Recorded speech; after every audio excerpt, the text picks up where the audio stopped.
Acabara de receber minha carta de aposentadoria quando o telefone tocou. Era minha nora. Vou deixar meus 3 filhos com você por 2 semanas. Afinal, você não faz mais nada da vida. Desliguei na cara dela e decidi dar-lhe uma lição que jamais esqueceria. Quando ela voltou de sua viagem de negócios, ela entrou em choque.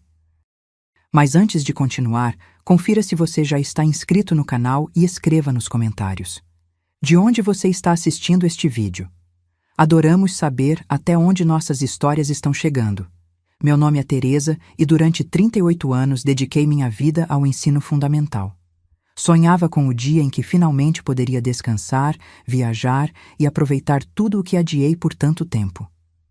Quando o tão esperado dia chegou, a sensação foi indescritível. Finalmente seria dona do meu próprio tempo. Foi exatamente no 2º dia da minha aposentadoria que minha nora, Cristina, ligou. Estava sentada na sala contemplando folhetos de viagens para o Nordeste, lugares que sempre quis conhecer, mas nunca pude. Primeiro veio a criação do meu filho Rafael sozinha, depois que meu marido Antônio faleceu em um acidente de carro.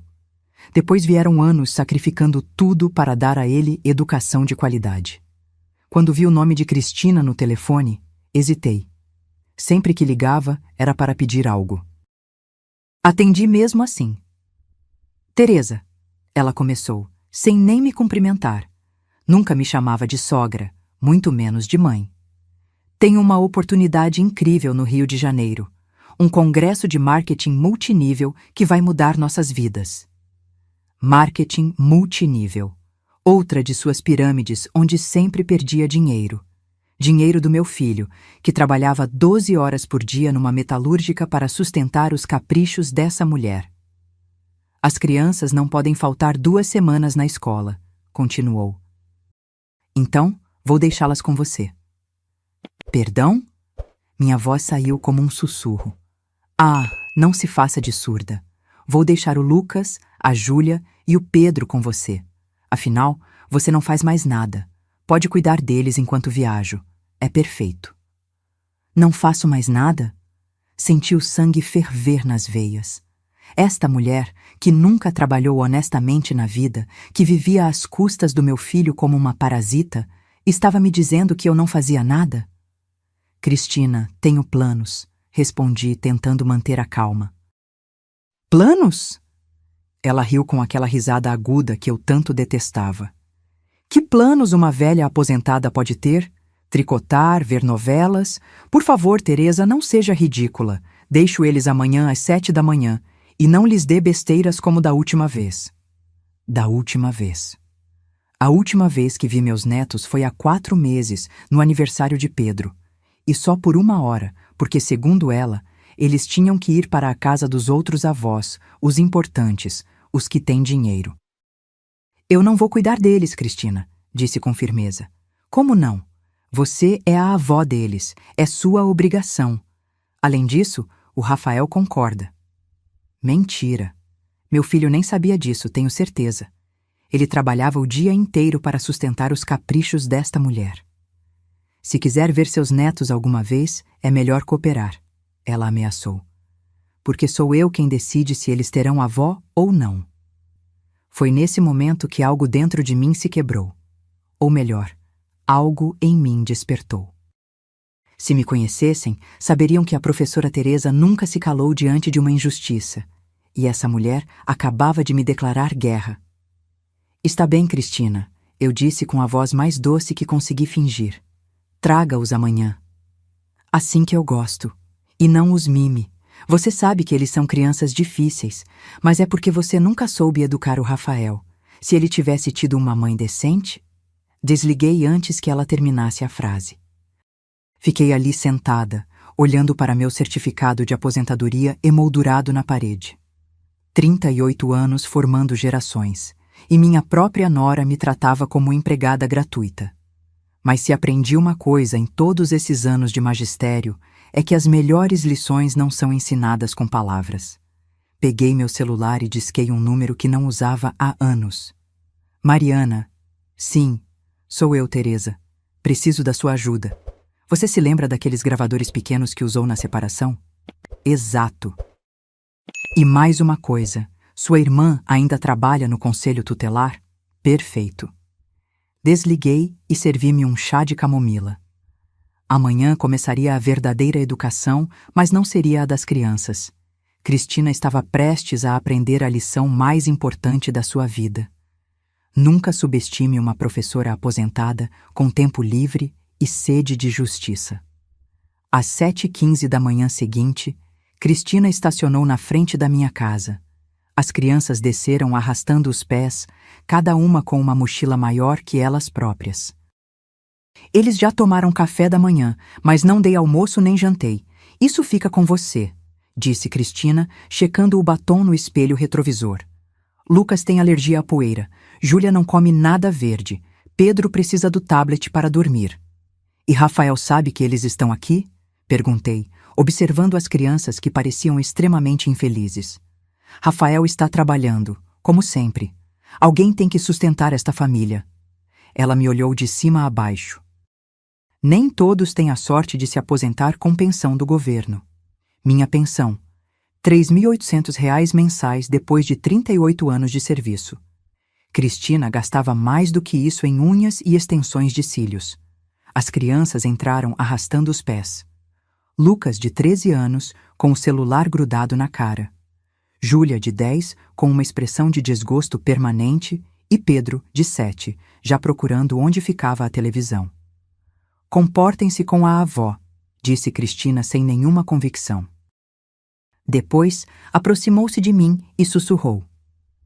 E não se atreva a encher a cabeça deles com suas ideias ultrapassadas. Lembre-se que sou eu quem decide se vocês se verão de novo. Ela foi embora sem se despedir dos filhos. Nem um beijo, nem um abraço, apenas o som do motor potente do seu carro novo se afastando. Fiquei ali parada com 3 crianças que me olhavam como se eu fosse uma estranha. E, de certa forma, era.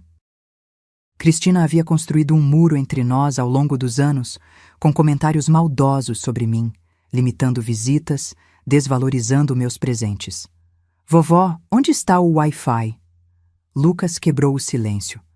Preciso do Wi-Fi. Agora. O roteador está com problema, menti.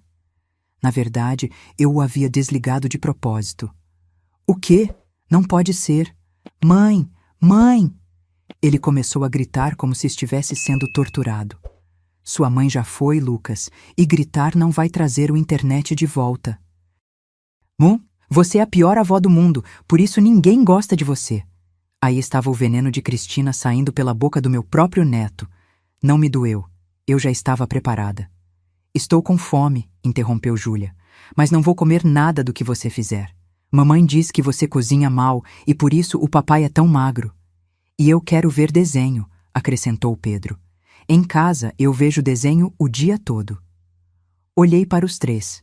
Produtos perfeitos do descuido disfarçado de educação moderna. Crianças que não conheciam limites, que não entendiam o que era respeito, que haviam sido programadas para me desprezar. Respirei fundo. Tinha 14 dias pela frente.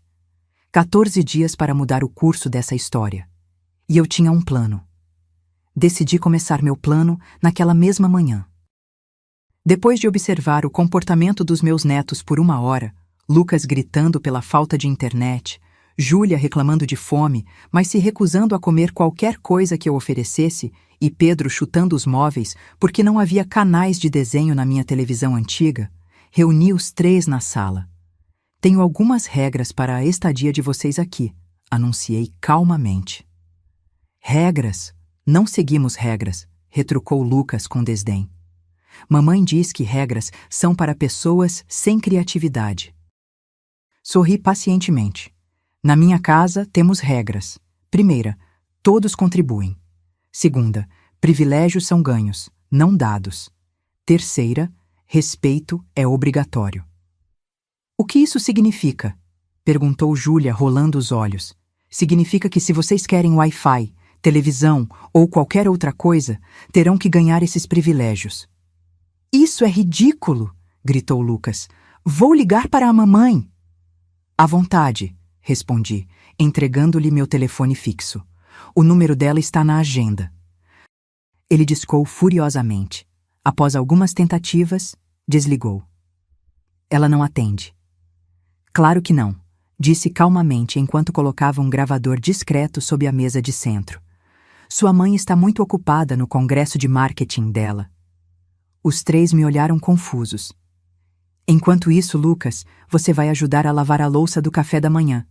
Júlia, você vai arrumar as camas. Pedro, você vai recolher os brinquedos que espalhou. Não vou fazer nada disso, gritou Lucas, atirando o telefone no chão. Não reagi. Apenas peguei meu celular e tirei uma foto dele. Interessante. Estou documentando tudo para mostrar ao seu pai quando ele vier visitá-los. O papai vai vir aqui? Os olhos de Pedro se iluminaram. Claro que sim. Acha que vou deixar 3 crianças comigo por 2 semanas sem que o pai delas saiba? Essa informação pareceu desconcertá-los. Pela primeira vez, vi uma brecha na armadura de hostilidade que Cristina havia construído. Agora podem escolher. Ou ajudam com as tarefas designadas, ou passam os próximos 14 dias sem eletrônicos, sem sobremesa e sem passeios.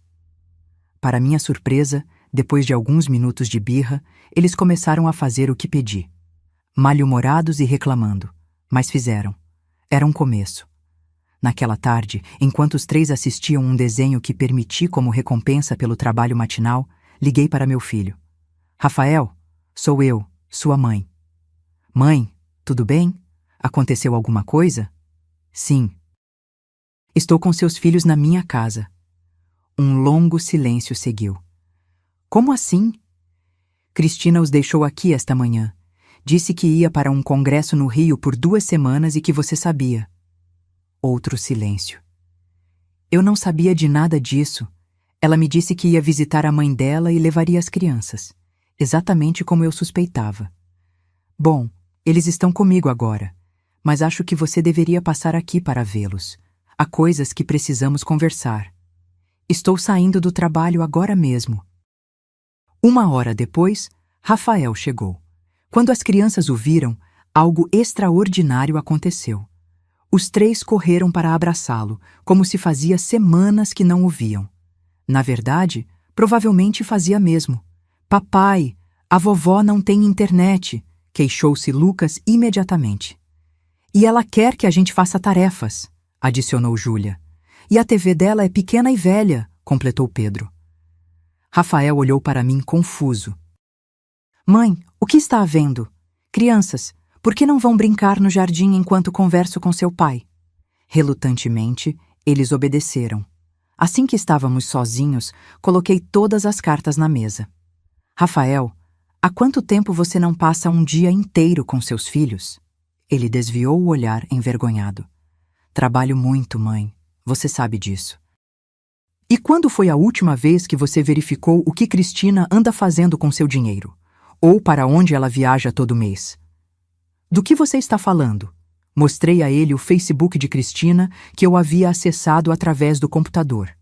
Fotos dela em resorts, restaurantes caros, lojas de grife, todas postadas em horários em que supostamente estaria trabalhando ou cuidando das crianças.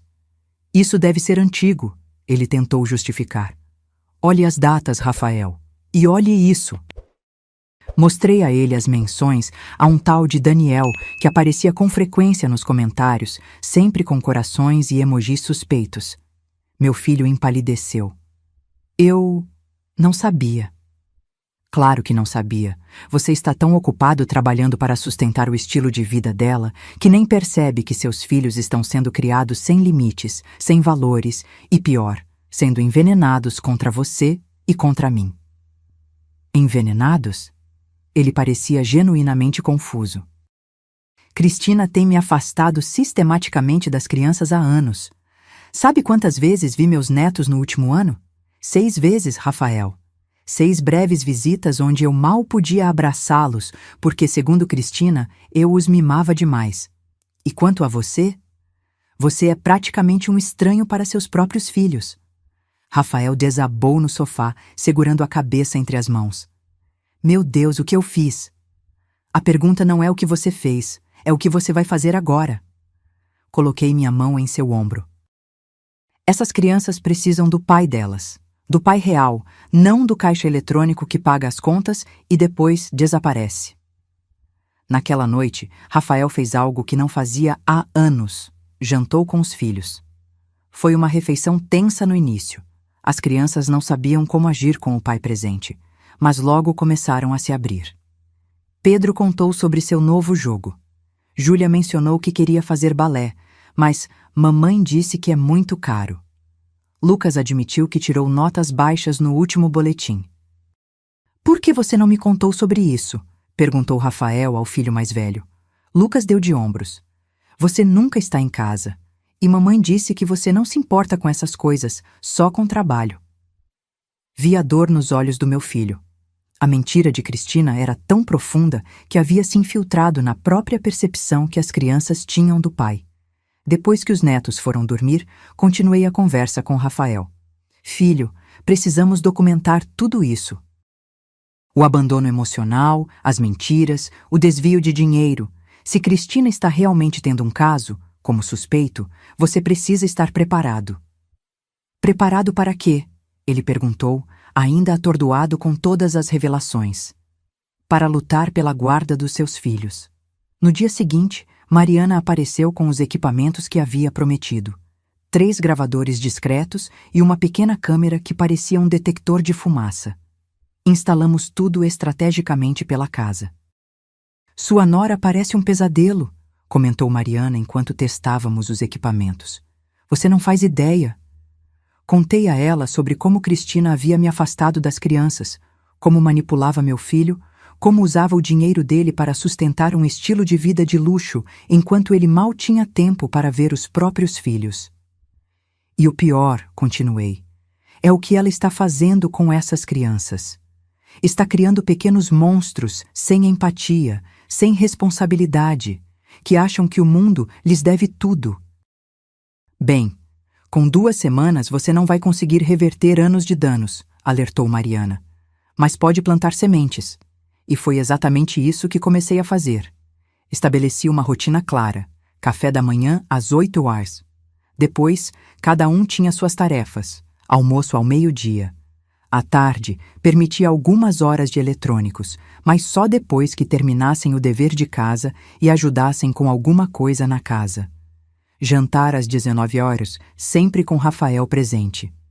Os primeiros dias foram uma batalha constante. Lucas tentou fugir 2 vezes. Júlia se recusou a comer quase tudo que eu preparava. Pedro chorou por horas, porque eu não o deixei jogar no tablet durante o jantar. Mas lentamente, quase imperceptivelmente, comecei a ver mudanças. Na manhã do 5º dia, Lucas desceu para o café da manhã sem que eu precisasse chamá-lo 3 vezes. "Posso ajudar a colocar a mesa?" ele perguntou, surpreendendo a todos, inclusive a si mesmo. No 6º dia, encontrei Júlia olhando as fotos do meu álbum de família. "Quem é essa com o papai?" perguntou, apontando para uma foto onde eu abraçava Rafael criança. "Sou eu, quando seu pai tinha mais ou menos a sua idade." "Vocês parecem felizes." Éramos. Não tínhamos muito dinheiro depois que seu avô morreu, mas tínhamos um ao outro. Ela ficou em silêncio por um momento. "A mamãe diz que você não cuidou bem do papai. O que você acha?" Ela deu de ombros, mas vi a dúvida em seus olhos. A primeira rachadura no muro de mentiras de Cristina. No 7º dia, algo extraordinário aconteceu. Pedro teve um pesadelo e, em vez de chamar pelos pais ou chorar sozinho, veio até meu quarto. "Vovó", ele sussurrou, "posso dormir com você? Tive um sonho ruim." Abri os braços e ele se aninhou contra mim. "Claro que pode, meu amor." "Vovó", ele murmurou meio adormecido, "por que a gente não te visita mais? O que sua mãe diz sobre isso? Que você está sempre ocupada, ou que sua casa é perigosa para crianças, ou que você não gosta da gente." Meu coração se apertou. "Pedro, eu sempre quis ver vocês. Sempre. Nunca acredite que eu não amo vocês." Ele adormeceu em meus braços e, pela primeira vez em anos, senti que estava reconquistando meus netos, um por um.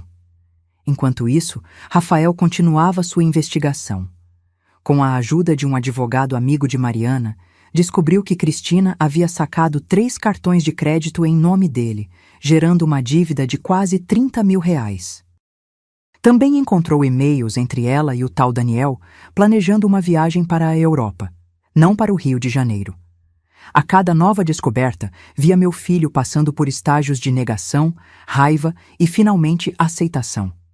Ele estava sendo traído em todos os níveis possíveis, e suas crianças estavam pagando o preço. No 8º dia, recebemos uma visita da irmã de Mariana, Sandra, do Conselho Tutelar. Oficialmente, era uma visita de rotina para verificar como as crianças estavam. Extraoficialmente, era para documentar o abandono materno e a manipulação psicológica a qual as crianças vinham sendo submetidas.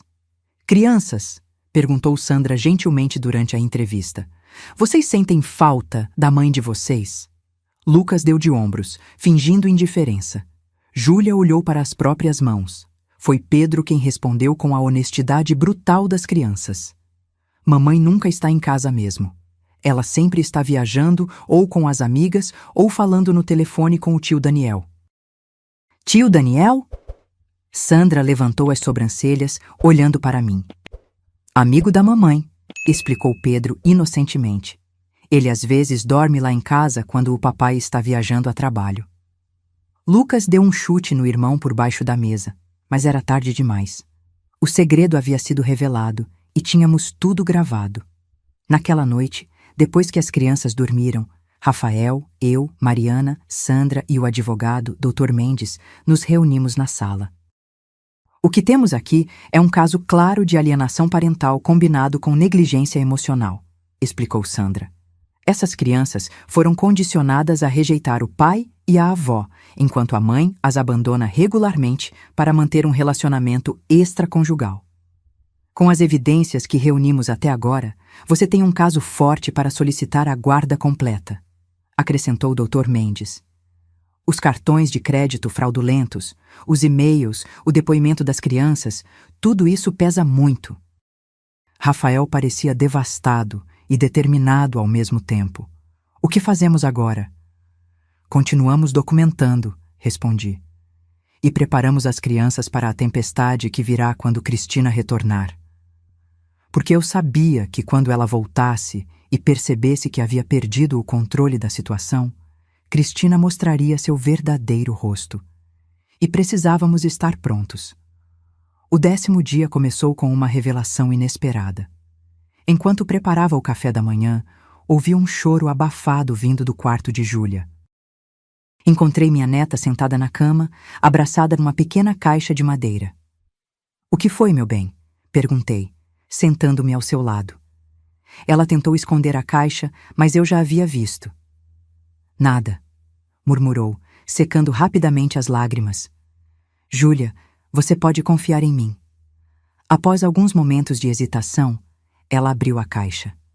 Dentro havia fotos, cartinhas e pequenos presentes que eu havia dado a ela ao longo dos anos.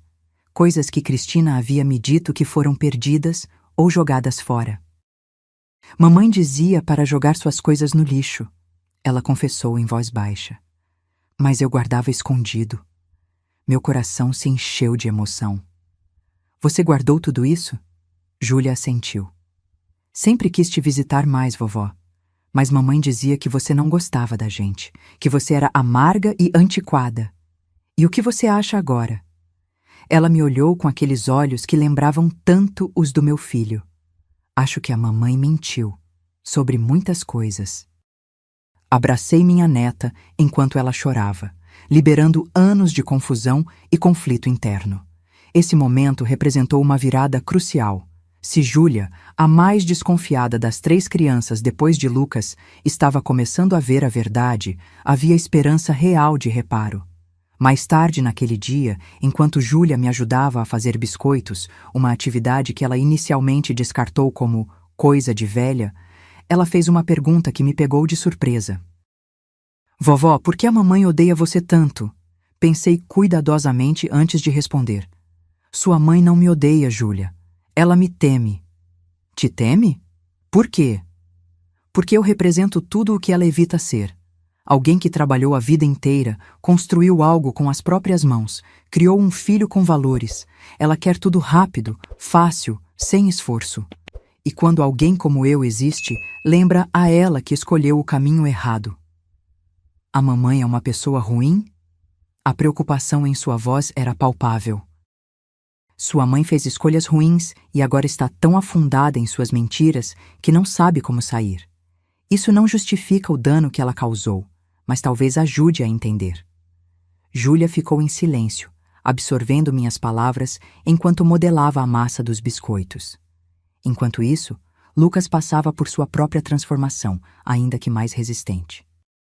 Rafael começou a levá-lo para o trabalho depois da escola, mostrando a ele o que realmente acontecia lá: as longas horas, o esforço físico, o sacrifício.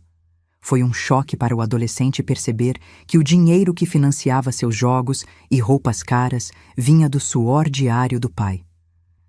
"Papai", ele perguntou durante o jantar, "por que você não conta para a mamãe sobre as dívidas dos cartões?" Rafael olhou para mim antes de responder.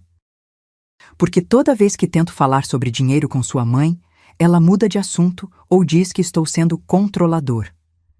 "Mas é o seu dinheiro", insistiu Lucas, com uma compreensão surpreendente para seus 13 anos. "Nosso dinheiro", corrigiu Rafael. "Deveria ser para nossa família, não para viagens secretas ou roupas caras." No 12º dia, recebi uma mensagem de Cristina. Meu coração acelerou ao ver seu nome na tela, temendo que de alguma forma ela tivesse descoberto nosso plano. "Vou ficar mais uma semana no Rio. Oportunidades surgiram. As crianças estão bem?" Mostrei a mensagem a Rafael. "Ela nem pergunta especificamente sobre os filhos", observou ele amargamente. "Nem quer falar com eles." "É uma oportunidade para nós", respondi. "Mais tempo para documentar e preparar as crianças." Concordamos que Rafael responderia como se nada estivesse errado. "Tudo bem por aqui. Aproveite seu congresso." Naquela tarde, Sandra retornou para mais uma avaliação. Desta vez, as crianças estavam notavelmente mais abertas. "Lucas", ela perguntou, "se pudesse escolher com quem morar, quem seria?" O adolescente, que 2 semanas antes teria dito instantaneamente "minha mãe", agora hesitou. "Não sei. Talvez com o papai e a vovó?" Pedro não hesitou. "Quero morar com a vovó. Ela faz brigadeiro e me ensina a jogar damas." Júlia, sempre a mais reflexiva, disse algo que me emocionou profundamente. "Quero morar onde me digam a verdade." Sandra assentiu, fazendo anotações. "E o que vocês acham do tio Daniel?" Os 3 se entreolharam, um silêncio carregado de segredos. "Ele dá presentes caros", disse finalmente Lucas. "Mas fala mal do papai. Diz que ele é um coitado e um trouxa."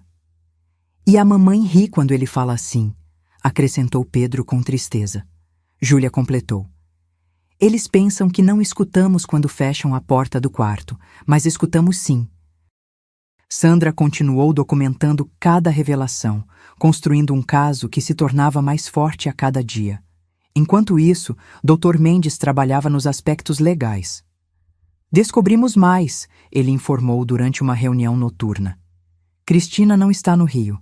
Está em Búzios, em um resort de luxo, com o tal Daniel. Tudo pago com o cartão de crédito de Rafael." Também havia mais. Aparentemente, Cristina vinha esvaziando a conta poupança das crianças, dinheiro que Rafael colocava mensalmente para a faculdade deles. Quase 50 mil reais haviam desaparecido nos últimos 2 anos. "Como ela conseguiu acesso?" perguntei indignada. "Rafael deu procuração a ela anos atrás", explicou o advogado. "Um erro comum quando se confia cegamente no cônjuge." Meu filho parecia destroçado, mas também resoluto. "Eu vou recuperar esse dinheiro. E vou proteger meus filhos." Nos dias seguintes, intensificamos o plano. Eu ensinava as crianças a cozinhar pratos simples, contar histórias da nossa família e, principalmente, a reconhecer quando alguém estava tentando manipulá-los. "Quando uma pessoa te ama de verdade", expliquei enquanto plantávamos flores no jardim, ela nunca te afasta de outras pessoas que também te amam. Amor verdadeiro une, não separa. Pedro, sempre o mais receptivo, absorvia tudo como uma esponja. Júlia questionava, analisava e lentamente formava suas próprias conclusões. Lucas, o mais resistente, começava a mostrar sinais de mudança, principalmente depois que Rafael passou a dedicar tempo real a ele. No 14º dia, véspera da suposta volta de Cristina, que agora sabíamos que seria atrasada, fizemos algo especial. Um piquenique no jardim, com todos os pratos favoritos das crianças que eu havia aprendido a preparar nos últimos dias. Para quando vocês sentirem saudades, expliquei enquanto servia meu bolo de chocolate que Pedro tanto amava. Vamos sentir saudades, disse Júlia, surpreendendo a todos com sua honestidade. Nunca pensei que seria divertido ficar na casa da vovó. Lucas, ainda tentando manter sua pose de adolescente indiferente, murmurou: é até que legal aqui. Pedro, sempre o mais expressivo, declarou solenemente: quero morar aqui para sempre. Rafael, que agora passava todas as noites conosco, trocou um olhar significativo comigo. Sobre isso, precisamos conversar com vocês. Com palavras cuidadosamente escolhidas para sua idade, Rafael explicou às crianças que ele e a mãe deles estavam tendo problemas, que ela não havia sido honesta sobre muitas coisas e que mudanças provavelmente viriam quando ela retornasse. Que tipo de mudanças? Perguntou Lucas, subitamente alerta. Mamãe e eu podemos nos separar, respondeu Rafael com honestidade. E se isso acontecer, vou lutar para que vocês fiquem comigo. E longe da mamãe, os olhos de Pedro se encheram de lágrimas. Não necessariamente longe, mas vivendo principalmente comigo e visitando ela. Júlia, sempre surpreendendo com sua percepção, perguntou: é por causa do tio Daniel? Rafael respirou fundo. Parcialmente. Mas é principalmente porque sua mãe não tem sido honesta, tem tomado decisões que prejudicam nossa família, e porque vocês merecem um lar estável e verdadeiro.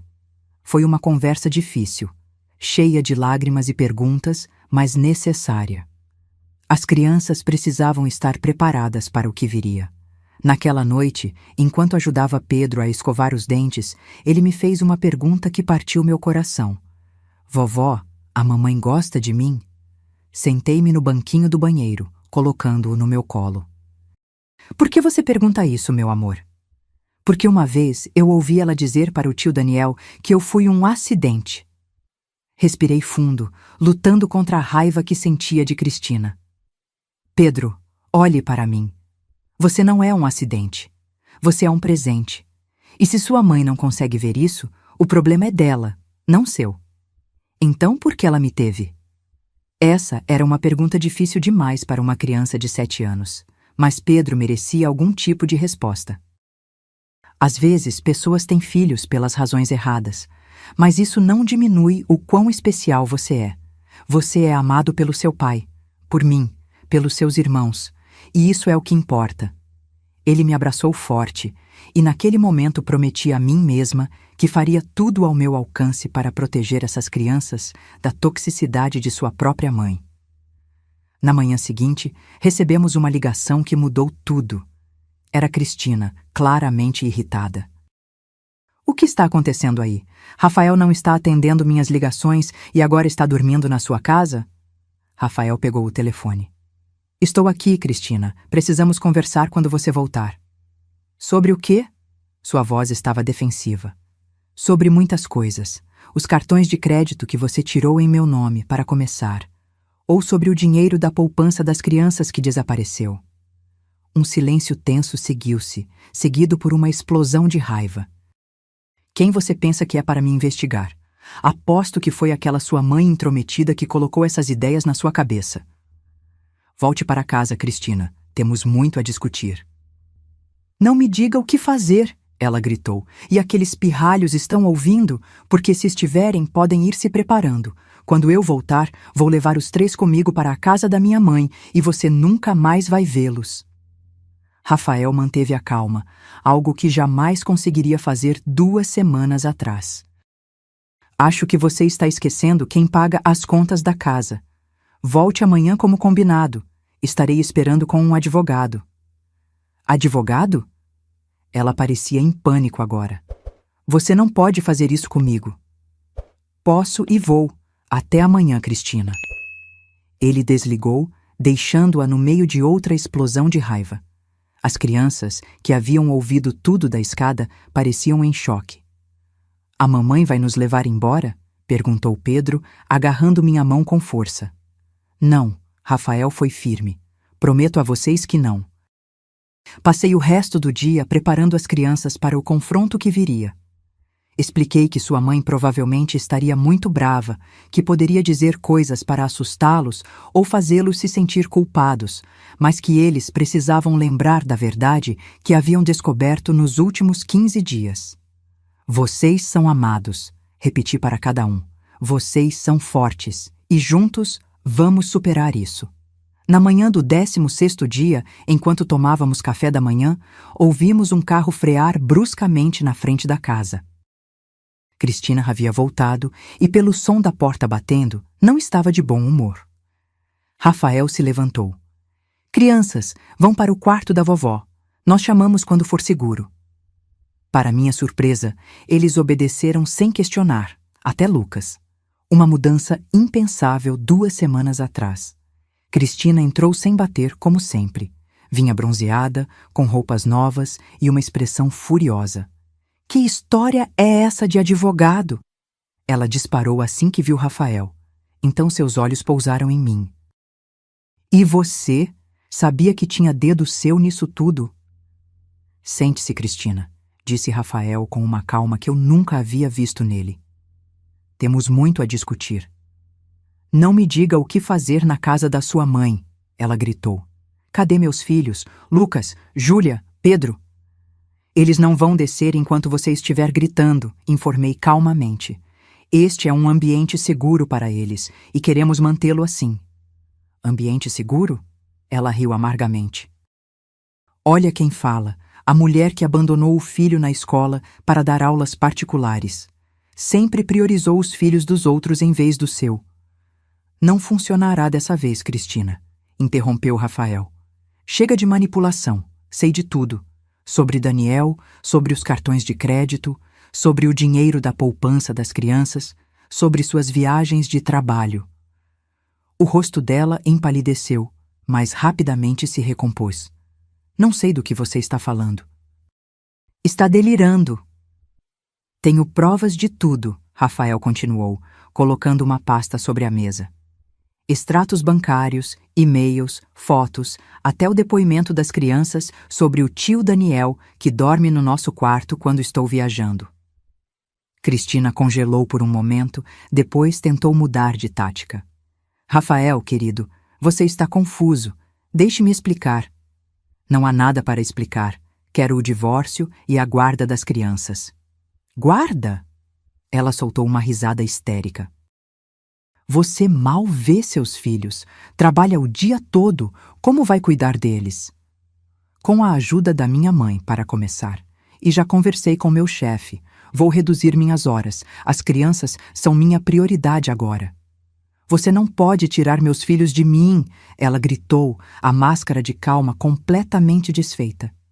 Você mesma os abandonou aqui por 2 semanas para ir a Búzios com seu amante. Nem sequer ligou para saber como estavam, só mandou uma mensagem para avisar que ficaria mais tempo longe. Búzios? Ela tentou fingir confusão. Do que você está falando? Eu estava no congresso no Rio. Rafael mostrou fotos do Facebook que Daniel havia postado, marcando a localização em Búzios, com Cristina claramente visível ao fundo. Percebendo que estava encurralada, Cristina mudou de tática novamente, desta vez para ameaças. Se você tentar tirar meus filhos, vou dizer ao juiz que você é violento, que bate nas crianças, que é negligente. Quem você acha que vão acreditar? Em mim, a mãe dedicada, ou em você, o pai ausente? Temos tudo gravado, eu disse calmamente, apontando para os equipamentos discretos espalhados pela sala. Inclusive esta conversa. inclusive sua ameaça de falsamente acusar meu filho de abuso. O rosto de Cristina se contorceu em uma máscara de ódio puro. Você! Ela apontou o dedo para mim, tremendo de raiva. Você planejou tudo isso. Nunca aceitou que eu fosse esposa do seu filhinho. Sempre quis nos separar. Não, Cristina, respondi com calma. Eu só queria que meu filho e meus netos fossem felizes. Você escolheu o caminho da mentira e da manipulação. Estas são as consequências. Antes que ela pudesse responder, ouvimos passos na escada. As crianças haviam descido, atraídas pelos gritos. Mamãe! A voz de Pedro tremeu ligeiramente. Cristina imediatamente mudou sua expressão, abrindo um sorriso forçado. Meus amores, venham dar um abraço na mamãe. Estou com tanta saudade. Para minha surpresa, as crianças não correram para ela. Ficaram paradas na escada, observando. Não é o que parecia pelo telefone ontem, disse Lucas com uma frieza impressionante para seus 13 anos.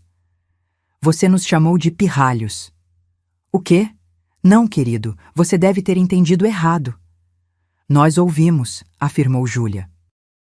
Você disse que ia nos levar embora para a vovó Marta e que o papai nunca mais nos veria. E chamou a gente de pirralhos, repetiu Pedro magoado. Cristina lançou um olhar furioso para mim. Viu o que você fez? Envenenou meus próprios filhos contra mim. Não culpe os outros pelas suas próprias palavras, Cristina, disse Rafael. As crianças simplesmente ouviram a verdade. Venham aqui agora, ordenou Cristina, sua voz ficando mais estridente. Vamos para casa, já. Nenhuma das crianças se moveu. Estamos bem aqui, disse Lucas. Com o papai e a vovó, completou Júlia. Pedro, sempre o mais emocional, acrescentou. A vovó faz biscoitos e conta histórias e não grita com a gente. Foi nesse momento que Cristina perdeu completamente o controle. Avançou em minha direção, o rosto contorcido de fúria. Você destruiu minha família. Eu vou acabar com você, sua velha intrometida. Rafael se colocou entre nós, bloqueando-a. Chega, Cristina, saia da casa da minha mãe agora ou chamarei a polícia. Suas ameaças não me assustam, ela gritou, mas recuou um passo. Não é ameaça, respondeu Rafael pegando o telefone. É promessa. Cristina olhou ao redor, vendo-se cercada. Rafael determinado, eu calma, as crianças unidas contra ela. Toda a mentira que ela havia construído estava desmoronando diante dos seus olhos. Isso não vai ficar assim, ela sibilou pegando sua bolsa. Vocês vão se arrepender de mexer comigo. Saiu batendo a porta com tanta força que o porta-retratos da parede caiu e quebrou. Assim que ela partiu, as crianças correram para o pai, que as abraçou fortemente. Vai ficar tudo bem, ele prometeu com lágrimas nos olhos. Vamos ficar juntos, prometo. Pedro estendeu a mão para mim, me puxando para o abraço coletivo. E ali, no meio da minha sala modesta, entre os cacos do porta-retratos quebrado, encontramos algo que havia sido perdido há muito tempo. Uma família verdadeira. Os dias que se seguiram foram uma montanha-russa emocional. Cristina, como esperávamos, não desistiu facilmente. Logo depois de sair da minha casa, começou sua campanha de retaliação. Primeiro, esvaziou as contas conjuntas que tinha com Rafael antes que ele pudesse bloqueá-las. Levou aproximadamente R$ 8.000, o pouco que restava depois de suas extravagâncias anteriores. Em seguida, quando Rafael foi buscar algumas roupas e pertences das crianças em casa, descobriu que Cristina havia mudado as fechaduras. Quando confrontada, ela simplesmente disse: "É minha casa também. Você não pode me impedir de proteger o que é meu."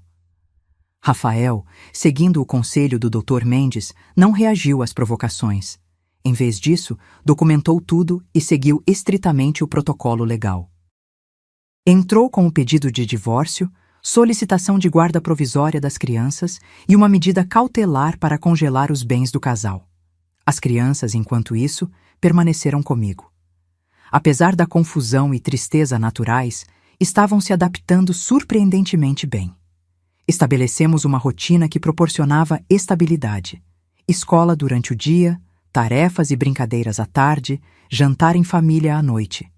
Lucas, que antes havia sido o mais resistente, agora era o mais protetor dos irmãos. Assumiu o papel de homem da casa, quando Rafael estava no trabalho, ajudando-me com tarefas que exigiam força ou altura. Júlia descobriu o prazer da leitura, algo que Cristina sempre desencorajou por considerar perda de tempo, e devorava os livros infantis que guardei da época de Rafael. Pedro, sempre o mais adaptável, parecia florescer com a estabilidade e atenção que recebia. Uma semana após o confronto, recebemos a primeira intimação judicial. Cristina havia apresentado sua própria versão dos fatos. Alegava que Rafael era emocionalmente abusivo, que eu havia manipulado as crianças contra ela e que ela era uma mãe dedicada cuja única falha foi tentar construir uma carreira enquanto cuidava de 3 crianças. Como ela consegue mentir com tanta convicção? Perguntou Rafael, incrédulo após ler o documento. Anos de prática, respondi. Mas não se preocupe, temos provas, ela só tem palavras. Nossa primeira audiência foi marcada para dali a 3 semanas. 3 semanas de angústia, preparação e tentativas de manter as crianças protegidas do pior da batalha. Nesse período, Cristina tentou várias táticas. Apareceu na escola das crianças, causando uma cena tão grande que a diretora precisou chamar a segurança. Começou a ligar para as crianças tarde da noite, chorando e dizendo que estava sofrendo por causa do papai malvado e da vovó manipuladora. A pior tentativa veio na 3ª semana, quando descobrimos que ela havia criado perfis falsos nas redes sociais para espalhar rumores sobre mim e Rafael. Postagens anônimas insinuando que eu havia sido demitida da escola por incompetência, uma mentira descarada, me aposentei com honras, que Rafael tinha problemas com álcool, ele mal bebia uma cerveja nos fins de semana e que as crianças estavam implorando para voltar para a mãe. Felizmente, nossa advogada estava preparada. Apresentamos capturas de tela mostrando que os perfis haviam sido criados recentemente, todos com o mesmo padrão de escrita característico de Cristina, e todos acessados do mesmo endereço IP. O dia da audiência finalmente chegou. Rafael contratou uma babá de confiança para ficar com as crianças, poupando-as do trauma de ver os pais em litígio. Eu insisti em acompanhar meu filho, apesar das tentativas de Cristina de me excluir do processo. O tribunal familiar estava lotado naquele dia. Casais em diferentes estágios de separação, crianças confusas, advogados apressados. Em meio a essa triste coreografia, vi Cristina pela primeira vez desde o confronto em minha casa. Ela havia calculado cada detalhe de sua apresentação. Vestia-se com simplicidade estudada, nada dos trajes caros e extravagantes que costumava usar. Seu rosto estava livre da maquiagem pesada que preferia, substituída por um visual natural que gritava "mãe dedicada". Carregava uma pasta cheia de papéis, provavelmente para dar impressão de organização e seriedade. Quando nos viu, fingiu surpresa e depois mágoa, como se nossa presença fosse um golpe inesperado. Eu quase poderia admirar sua capacidade de atuação, se não estivesse sendo usada para tentar destruir meu filho e netos. A audiência começou e Cristina apresentou sua versão primeiro. Com lágrimas controladas e voz trêmula na medida certa, descreveu-se como uma mãe abnegada que fazia tudo pelos filhos. Pintou Rafael como um workaholic ausente que subitamente decidiu roubar seus filhos após ser envenenado por mim, a sogra ressentida que nunca a aceitou. "Só quero meus filhos de volta", ela concluiu, com uma lágrima solitária escorrendo perfeitamente pela bochecha. "Eles precisam da mãe deles. Então, foi nossa vez." Doutor. Mendes apresentou metodicamente nossas evidências, os extratos dos cartões de crédito fraudulentos, os comprovantes de saques da poupança das crianças, as fotos de Búzios com Daniel, as gravações de Cristina ameaçando falsamente acusar Rafael de abuso e, mais impactante, os depoimentos gravados das próprias crianças. A expressão da juíza mudava visivelmente a cada nova prova. Quando o vídeo de Lucas descrevendo como a mãe falava mal do pai com o tio Daniel foi exibido, Cristina perdeu a compostura Isso é montagem, ela gritou, levantando-se. Eles manipularam meus filhos. É ilegal gravar crianças sem consentimento. A juíza, uma mulher de meia idade com olhos perspicazes, que pareciam ter visto todos os tipos de mentiras em sua carreira, pediu silêncio. Senhora Cristina, controle-se ou será retirada do tribunal, ela advertiu. Depois, dirigindo-se ao nosso advogado, perguntou: estas gravações foram obtidas legalmente?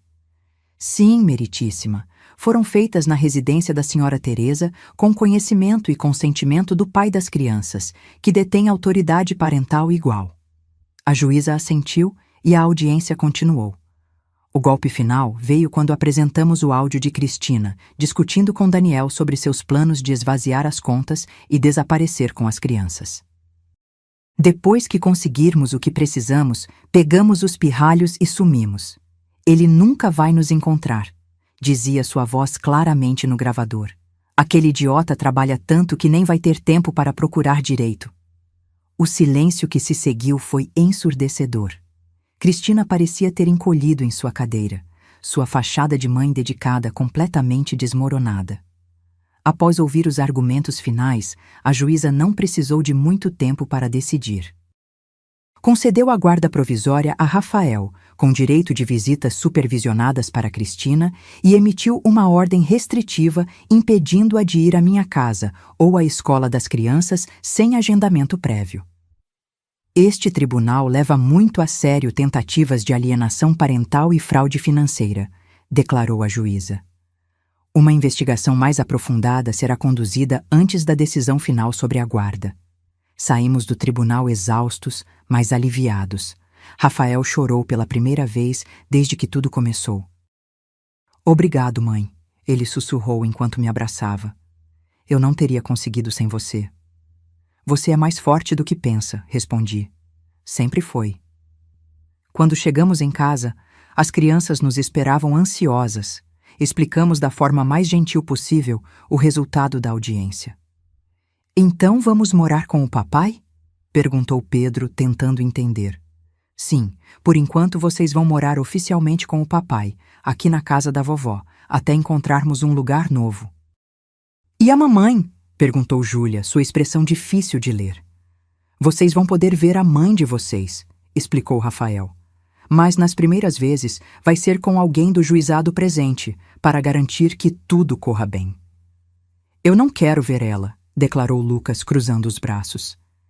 Ela mentiu para a gente a vida toda. Rafael se ajoelhou na frente do filho. Lucas, entendo como você se sente, mas ela ainda é sua mãe. Talvez um dia ela perceba seus erros e mude. Precisamos dar essa chance a ela. Lucas não parecia convencido, mas assentiu relutantemente. As semanas seguintes foram de adaptação. Rafael conseguiu negociar um horário mais flexível no trabalho, permitindo-lhe estar presente na vida escolar das crianças. Encontramos uma casa para alugar a poucos quarteirões da minha, permitindo que eu continuasse presente no dia a dia deles. A primeira visita supervisionada com Cristina foi tensa. Ela apareceu carregada de presentes caros, sua tática usual para comprar afeição. As crianças, especialmente Lucas e Júlia, mantiveram-se distantes. Pedro, sempre o mais emocional, oscilava entre querer o conforto da mãe e lembrar-se das mentiras que havia descoberto. Ela tentou me abraçar como se nada tivesse acontecido, relatou Lucas depois, como se não tivesse nos abandonado por semanas para ficar com o tal Daniel. As visitas continuaram difíceis, com Cristina alternando entre tentar comprar as crianças com presentes e fazer-se de vítima. Em uma ocasião particularmente perturbadora, ela tentou convencer Pedro a contar a verdade sobre como o papai e a vovó são maus, resultando na suspensão temporária das visitas até uma nova avaliação psicológica. Enquanto isso, nossa nova rotina familiar começava a se solidificar. Rafael descobriu talentos domésticos que nunca soube que tinha. Cozinhava surpreendentemente bem e tinha uma paciência infinita para ajudar com lições de casa. Eu ofereci minha experiência como professora, ajudando as crianças a recuperarem o atraso escolar que haviam acumulado durante os anos de negligência. 2 meses após a audiência inicial, uma descoberta surpreendente virou o caso completamente. Daniel, o amante de Cristina, entrou em contato com nosso advogado. Aparentemente, Cristina havia tentado convencê-lo a mentir no tribunal, afirmando que nunca haviam tido um caso e que Rafael inventava histórias por ciúme. Não posso fazer isso, ele disse durante a reunião em que revelou tudo. Estou cansado das mentiras. Ela me manipulou tanto quanto manipulou vocês. Ele forneceu mensagens de texto, e-mails e até gravações próprias que documentavam não apenas o caso de 4 anos, mas também os planos de Cristina para sugar o máximo de dinheiro possível de Rafael antes de deixá-lo. Ela dizia que o odiava, revelou Daniel, parecendo genuinamente perturbado. Que só estava com ele pelo dinheiro e status. Que assim que conseguisse o suficiente, se divorciaria e ficaria com a casa, pensão alimentícia e a guarda das crianças, que ela planejava usar como arma contra ele. Quando perguntado por que decidiu revelar tudo isso agora, Daniel admitiu. Ela começou a fazer o mesmo comigo. Descobri dívidas em meu nome, mentiras sobre sua família, seu passado. Ela é perigosa. E aquelas crianças não merecem crescer com alguém assim. Com este novo conjunto de evidências, a decisão final do tribunal foi ainda mais contundente. Rafael recebeu a guarda completa das crianças, com visitas supervisionadas para Cristina, reduzidas a 1 vez por mês. Além disso, ela foi ordenada a reembolsar todo o dinheiro desviado e participar de terapia obrigatória para transtorno de personalidade. O mais surpreendente não foi a decisão judicial, mas a reação de Cristina a ela. Em vez de lutar como esperávamos, ela simplesmente desapareceu. Abandonou o apartamento, deixou o emprego, que descobrimos ser apenas de meio período, não a carreira promissora que sempre alardeava, e parou de atender chamadas. Ela simplesmente desistiu dos próprios filhos? Perguntou Júlia uma noite, quando percebeu que a mãe havia faltado à 3ª visita supervisionada consecutiva. Acho que sua mãe está enfrentando seus próprios demônios agora, respondi com cuidado. Às vezes, pessoas como ela não sabem como lidar com a verdade quando ela finalmente vem à tona. Vocês acham que ela vai voltar algum dia? A voz de Pedro era pequena e insegura. Rafael abraçou o filho. Não sei, filho. Mas saiba que, com ou sem ela, você tem uma família que te ama incondicionalmente. 6 meses se passaram desde o confronto inicial em minha sala. Meus netos, outrora crianças rebeldes e desconfiadas, haviam se transformado. Lucas, agora com 14 anos, tornou-se um adolescente responsável, protetor dos irmãos e dedicado aos estudos. Talentos que sempre estiveram lá, apenas sufocados pela dinâmica tóxica anterior. Júlia, aos 11, revelou-se uma artista talentosa e uma leitora voraz. Pedro, com seus 8 anos recém-completados, exibia uma alegria e espontaneidade que antes raramente víamos. Rafael, meu filho que por tanto tempo viveu como sombra na própria vida, finalmente encontrou sua voz e sua força. Conseguiu uma promoção no trabalho, ironicamente ganhando mais enquanto trabalhando menos horas, e estava se revelando o pai que eu sempre soube que poderia ser. Quanto a mim, a professora aposentada que não fazia nada, nunca estive tão ocupada ou realizada. Comecei a dar aulas particulares para crianças com dificuldades de aprendizagem, 3 vezes por semana, deixando tempo de sobra para meus netos. Aos sábados, organizava um clube de leitura para Júlia e suas novas amigas. Aos domingos, ensinava Pedro a jogar xadrez, revelando-se ele um estrategista nato. Em uma tarde tranquila de domingo, enquanto assistíamos às crianças brincando no jardim da nossa nova casa familiar, uma modesta, mas aconchegante casa de 3 quartos que Rafael conseguiu comprar graças à sua promoção, meu filho se virou para mim com uma expressão pensativa. Sabe, mãe, às vezes me pergunto o que teria acontecido se Cristina não tivesse ligado para você naquele dia, exigindo que você cuidasse das crianças. Observei meus netos rindo e correndo pelo gramado. livres do peso das mentiras e manipulações que haviam carregado por tanto tempo. Acredito que a verdade sempre encontra um caminho, filho. Mais cedo ou mais tarde, as máscaras caem. Mesmo assim, ele sorriu, apertando minha mão. Obrigado por não desistir de nós. E olhei para aquela família renascida das cinzas de um casamento tóxico. As crianças que finalmente podiam ser crianças. O filho que encontrou sua força. A avó que recusou ser apenas uma babá conveniente e, ao fazer isso, salvou todos. Nunca, prometi, retribuindo o aperto. Nunca desistirei. Seria maravilhoso dizer que nossa história terminou ali, com todos nós vivendo felizes para sempre. Mas a vida raramente é tão simples ou definitiva. A verdade é que os meses que se seguiram trouxeram novos desafios, revelações surpreendentes e, eventualmente, uma forma inesperada de resolução. Aproximadamente 8 meses após o desaparecimento de Cristina, quando já começávamos a nos acostumar com a ideia de que ela talvez nunca mais retornasse, recebemos uma ligação que mudaria tudo novamente. Era uma tarde comum de quarta-feira. Rafael estava no trabalho, as crianças na escola, e eu aproveitava algumas horas tranquilas para preparar as aulas particulares que daria no dia seguinte. O telefone tocou e, ao atender, não reconheci imediatamente a voz do outro lado. Senhora Teresa! A voz feminina soava hesitante, quase irreconhecível. Sim, quem fala? Um longo suspiro. É Cristina. Meu coração acelerou. Não ouvíamos dela há 8 meses, sem visitas, sem ligações, sem mensagens para as crianças em aniversários ou feriados. Era como se tivesse sido engolida pela terra. Cristina? Tentei manter a voz neutra, profissional. O que posso fazer por você? Eu sei que não tenho direito de pedir nada, mas preciso falar com Rafael. É importante. Algo no tom dela me fez hesitar antes de desligar. Não era o tom manipulador habitual, nem a falsa doçura que usava quando queria algo. Soava quebrada.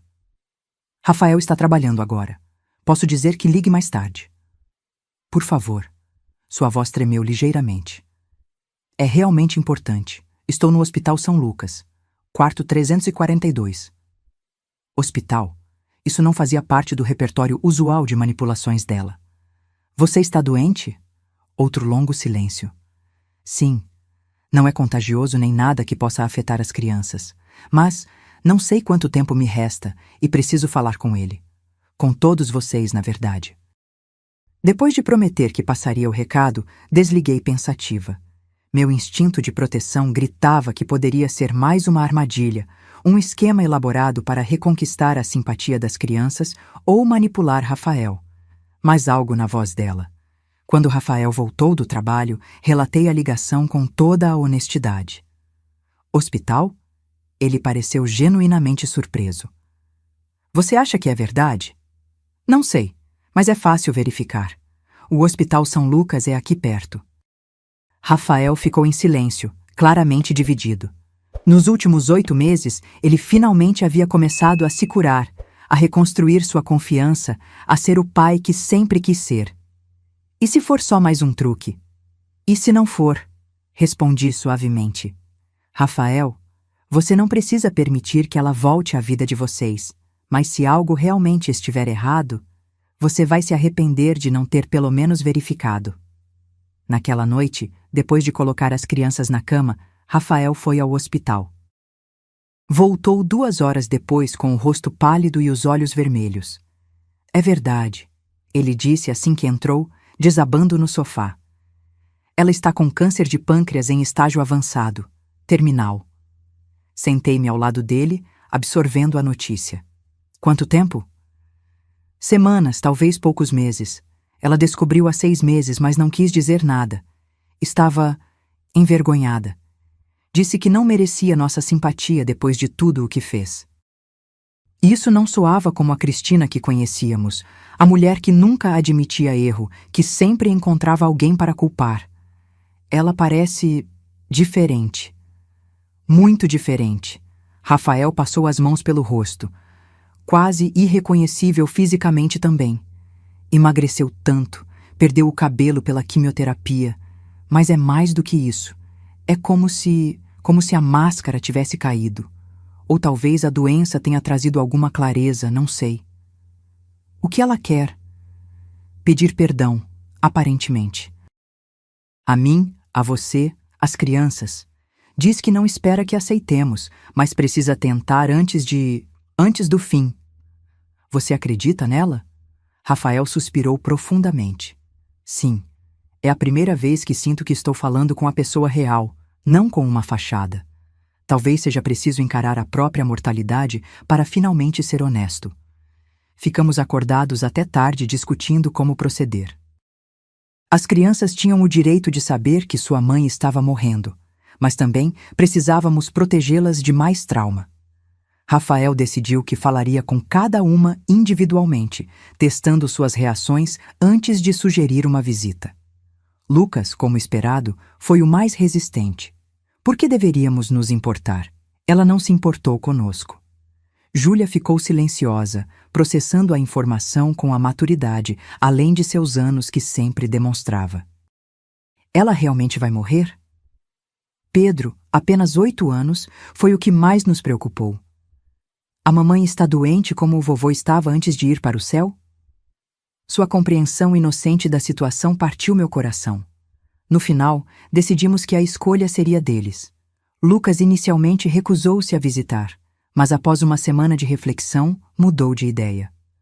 Vou só para mostrar que sou melhor que ela, ele declarou, embora eu suspeitasse que havia mais sentimentos envolvidos do que ele admitia. A primeira visita foi tensa e emocionalmente exaustiva. Cristina realmente estava irreconhecível. A mulher que antes era vaidosa e exuberante, agora era uma sombra frágil na cama do hospital. Ainda assim, seus olhos se iluminaram ao ver as crianças. As conversas foram desajeitadas no início.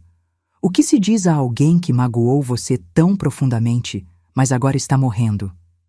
Cristina, para minha surpresa, não tentou se justificar. Não houve manipulação emocional, nem chantagem de leito de morte. Não espero que me perdoem, ela disse com voz fraca. Só quero que saibam que entendo o quanto errei e que, apesar de todas as minhas falhas, nunca deixei de amar vocês, mesmo não sabendo mostrar isso corretamente. Para as crianças, foi confuso. A mãe que os abandonou agora pedia perdão. A mulher que mentira durante anos agora oferecia verdade crua. Nas semanas seguintes, estabelecemos uma rotina. Visitávamos Cristina 3 vezes por semana. No início, as visitas eram breves e formais, mas gradualmente, algo inesperado começou a acontecer.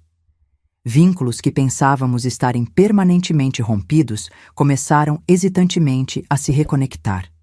Cristina, livre do peso de manter suas mentiras e manipulações, parecia finalmente capaz de estar realmente presente com seus filhos.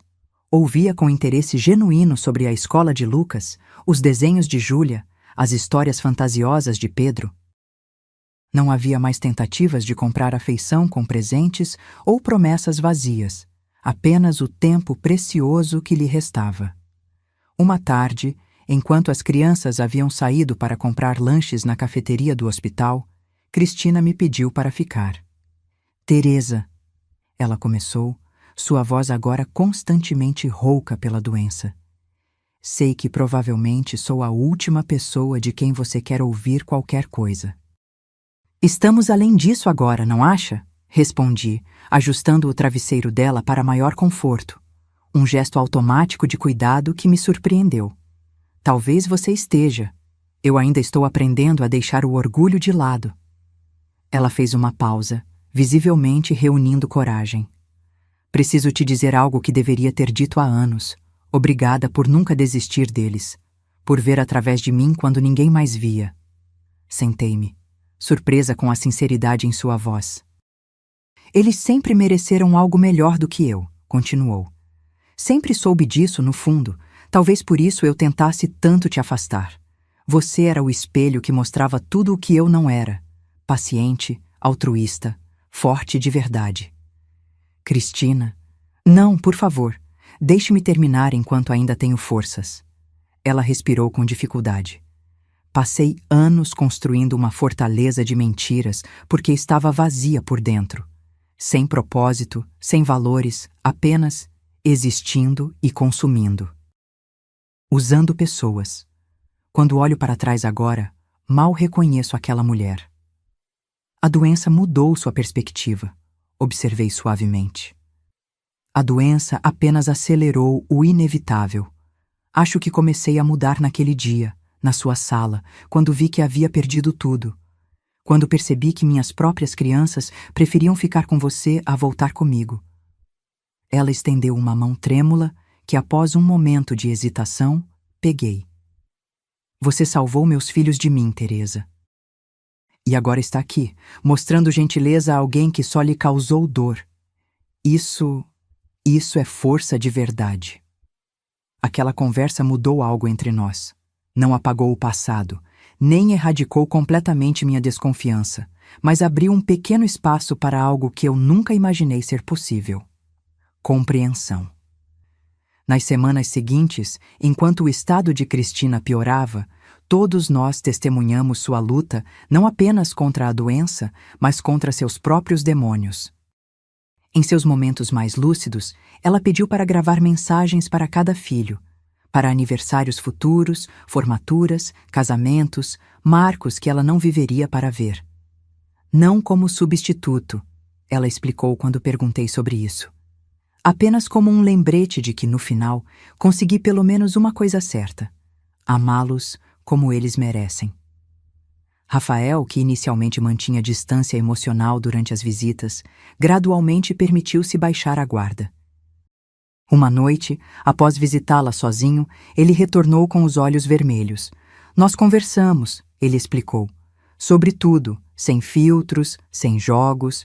Pela primeira vez em nosso relacionamento, tivemos uma conversa completamente honesta. Como você se sente? Triste, aliviado, furioso por isso só ter acontecido agora, quando é tarde demais para consertar as coisas. E ainda assim, grato por pelo menos haver este encerramento. No início de dezembro, a condição de Cristina deteriorou-se drasticamente. Os médicos avisaram que era questão de dias. A pedido dela, transferimos as visitas para nossa casa, com cuidados paliativos domiciliares. Ela queria passar seus últimos momentos num ambiente familiar, não num quarto de hospital estéril. Montamos um quarto para ela na sala, onde podia ver o jardim e ouvir as crianças brincando. Lucas, superando sua resistência inicial, lia para ela todas as tardes. Júlia trazia seus desenhos, criando uma coleção colorida na parede próxima à cama. Pedro, ainda muito jovem para compreender completamente, simplesmente deitava ao lado dela, contando histórias inventadas sobre super-heróis e princesas. Em uma manhã particularmente fria, Cristina me chamou ao seu lado enquanto as crianças estavam na escola. Teresa, ela sussurrou, sua voz agora quase inaudível. Prometa-me uma coisa. O quê? Conte a verdade a eles, toda ela, quando forem mais velhos e perguntarem sobre mim. Não me transforme numa santa que eu nunca fui, nem no monstro que às vezes fui. Apenas a verdade. Prometo, respondi, segurando sua mão esquelética. E mais uma coisa, ela continuou, cada palavra claramente custando-lhe um enorme esforço. Obrigada por me dar esta última lição, a mais importante de todas. Que lição? Um fraco sorriso tocou seus lábios, que nunca é tarde demais para a verdade, e que amor verdadeiro não é sobre controle ou posse. É sobre querer o melhor para o outro, mesmo quando dói. 2 dias depois, Cristina faleceu pacificamente durante a noite, com Rafael segurando uma mão e eu a outra. As crianças haviam dito seu adeus na noite anterior, cada uma à sua maneira. Lucas com um aperto de mão formal que se transformou em um abraço repentino, Júlia com um desenho final, Pedro com um beijo na bochecha e a promessa de ser um menino bom. O funeral foi simples e íntimo, apenas nossa pequena família e alguns poucos amigos que Cristina havia feito durante sua doença, enfermeiras, outros pacientes, uma conselheira espiritual que a visitava regularmente. Não havia nada da ostentação ou artificialidade que ela tanto valorizava em sua vida anterior. Durante o serviço, Rafael fez um breve discurso que capturou perfeitamente o que todos sentíamos. Cristina viveu 2 vidas, ele disse.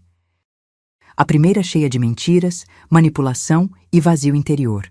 A segunda, embora breve, marcada pela honestidade, arrependimento e, finalmente, paz. Não estamos aqui para celebrar a primeira vida, mas para honrar a segunda. Para reconhecer que as pessoas podem mudar, mesmo quando parece tarde demais. Os meses que se seguiram foram de ajuste e cura. As crianças processavam o luto de maneiras diferentes. Lucas com uma maturidade silenciosa, Júlia através da arte, Pedro com perguntas ocasionais sobre onde exatamente fica o céu e se a mamãe pode vê-lo jogar futebol. Uma tarde, quase 6 meses após o funeral, encontrei Lucas no jardim, olhando pensativamente para o céu. "No que está pensando?" perguntei, sentando-me ao seu lado. "Em como as coisas são estranhas", respondeu ele. "Passei tanto tempo odiando a mamãe e agora sinto falta dela. Não da pessoa que ela era antes, mas da que ela se tornou no final." "A vida raramente é simples como gostaríamos", comentei. "Vovó", ele virou-se para mim, seus olhos revelando uma profundidade que me lembrava tanto seu pai na mesma idade. "Aquele dia em que a mamãe ligou para você querendo deixar a gente aqui, você sabia o que estava fazendo? Quero dizer, você tinha um plano desde o início?" Refleti por um momento antes de responder. "Não exatamente um plano. Mas sabia que era uma oportunidade para mostrar a verdade. Para vocês, para seu pai, talvez até para sua mãe. A verdade tem um poder próprio, uma vez exposta à luz." Ele assentiu lentamente. "Obrigado, por não desistir, mesmo quando a gente era terrível com você." É isso que famílias de verdade fazem, Lucas. Não desistem umas das outras, mesmo nos momentos difíceis. Naquela noite, enquanto observava Rafael ajudando Pedro com o dever de casa, Júlia desenhando tranquilamente no canto e Lucas lendo na poltrona, senti uma profunda sensação de paz. Nossa jornada havia sido dolorosa, cheia de revelações difíceis e perdas, mas também de redenção e segundas chances. A professora aposentada que não fazia mais nada havia, no final, ensinado sua lição mais valiosa: que a verdade, por mais dolorosa que seja inicialmente, é o único fundamento sobre o qual se pode construir uma família genuína. E essa, percebi, foi a verdadeira vingança contra todas as mentiras e manipulações. Não a destruição de Cristina, mas a reconstrução do que ela havia tentado despedaçar. Nossa família, mais forte, mais honesta e mais amorosa do que nunca. O primeiro aniversário da morte de Cristina chegou mais rápido do que esperávamos. Decidimos marcar a data não com tristeza, mas com uma pequena cerimônia de plantio no jardim, uma cerejeira que floriria na primavera, simbolizando renovação e continuidade. "Acho que ela gostaria disso", comentou Rafael enquanto as crianças se revezavam jogando terra ao redor da pequena árvore. Algo bonito surgindo de tudo isso. "Concordo", respondi, observando como cada um dos netos lidava com o momento de maneira diferente. Lucas, solenemente metódico, Júlia artística na forma como arranjava as flores ao redor, Pedro entusiasmado com a ideia de que a árvore cresceria junto com ele. Muito havia mudado no ano que se passou. Rafael foi promovido a supervisor na metalúrgica, o que significava melhores horários e mais tempo com os filhos. Descobrimos que ele tinha talento para fotografia, um hobby que começou quase por acidente quando ganhou uma câmera antiga em um bazar beneficente e que agora estava se transformando em uma possível carreira paralela. Lucas, agora com 15 anos, havia se transformado de um adolescente rebelde em um estudante dedicado, com ambições de cursar engenharia. Como o papai queria ter feito, ele explicou, causando lágrimas nos olhos de Rafael. Júlia, aos 12, revelou-se não apenas uma artista talentosa, mas também uma escritora promissora. Seus contos e poemas frequentemente falavam sobre famílias, verdades e transformações, processando suas experiências através da arte. Pedro, agora com 9 anos, continuava sendo o raio de sol da família. Sua energia inesgotável e curiosidade infinita nos lembravam constantemente de encontrar alegria nas coisas simples. Quanto a mim, a vida de aposentada nunca esteve tão ocupada ou gratificante. Minhas aulas particulares se expandiram para um pequeno centro educacional para crianças com dificuldades de aprendizagem. 3 dias por semana eu trabalhava lá, ajudando crianças que muitos haviam desistido, assim como quase desistiram dos meus netos. Nossa vida havia encontrado um novo equilíbrio, não perfeito, mas genuíno. As feridas do passado, embora cicatrizadas, ainda apareciam ocasionalmente. Às vezes, Pedro acordava chorando, sentindo falta da mãe. Em dias particularmente estressantes, Lucas ocasionalmente voltava aos velhos padrões de comportamento defensivo. Júlia ainda lutava com problemas de confiança, especialmente com novas amizades femininas. Mas enfrentávamos esses desafios juntos, com honestidade e apoio mútuo, algo que teria sido impossível nos tempos de Cristina. Uma tarde, cerca de 1 mês após o aniversário de morte, recebi uma visita inesperada. Era Marta, a mãe de Cristina, uma mulher que eu havia encontrado apenas algumas vezes, geralmente em ocasiões tensas, como o casamento ou o funeral. Teresa. Ela cumprimentou educadamente quando abri a porta. Parecia ter envelhecido décadas desde o funeral. Posso entrar um momento? Hesitei brevemente antes de convidá-la. Nossa relação sempre fora distante, em grande parte porque Cristina costumava nos colocar uma contra a outra, contando versões diferentes dos eventos para cada uma. As crianças não estão, expliquei enquanto servia um café. Rafael as levou para um passeio no parque. Na verdade, vim para falar com você, ela respondeu, tirando um envelope da bolsa. Encontrei isto entre as coisas de Cristina. Parece que ela escreveu nos últimos dias, mas nunca entregou. O envelope tinha meu nome escrito na caligrafia trêmula de Cristina dos seus últimos dias. Abri-o com cuidado, encontrando várias páginas de uma carta escrita à mão. Você leu? Perguntei a Marta. Ela assentiu. Li, e acho que explica muito. Comecei a ler silenciosamente.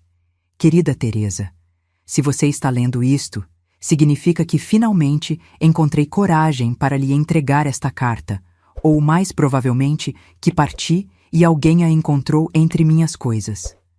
Há tantas coisas que gostaria de lhe dizer, tantos pedidos de perdão que preciso fazer, mas quero começar explicando algo que talvez ajude a entender, não a justificar, quem eu fui e por que agi como agi. Cresci em uma casa onde amor significava controle. Minha mãe, embora bem-intencionada, me ensinou que para manter alguém, você precisa torná-lo dependente de você. Meu pai era um homem fraco que permitia ser manipulado em troca de uma paz superficial. Esse foi meu modelo de família feliz. Quando conheci Rafael, vi nele tudo o que meu pai não era: bondoso, trabalhador, honesto. E isso simultaneamente me atraiu e me aterrorizou. Como poderia controlar alguém tão íntegro? A resposta veio quando percebi sua maior vulnerabilidade, seu desejo de agradar, especialmente a uma figura materna após ter perdido o pai tão jovem. E então, conheci você. Uma mulher forte que havia criado um filho sozinha, sem manipulação, sem jogos, apenas com amor genuíno e trabalho duro. Você representava tudo o que eu secretamente temia não ser capaz de ser. Por isso precisava afastá-la. Você era o espelho que mostrava minhas inadequações. Quando as crianças nasceram, prometi a mim mesma ser diferente, ser melhor. Mas sem ferramentas além daquelas que aprendi na infância, rapidamente recorri aos mesmos padrões tóxicos. afastar as crianças de pessoas que as amavam verdadeiramente, usar culpa e medo como controle, mentir tão consistentemente que às vezes eu mesma acreditava. O caso com Daniel começou como uma busca por validação, alguém que me admirasse sem conhecer minhas falhas. Tornou-se uma fuga da crescente consciência de que estava destruindo minha família. E, finalmente, transformou-se apenas em mais uma mentira a qual me agarrava por orgulho e medo. Aquele dia na sua casa, quando você se recusou a ser manipulada novamente, quando mostrou às crianças e a Rafael a verdade que eu tão cuidadosamente ocultava, foi meu colapso e, ironicamente, o início da minha redenção.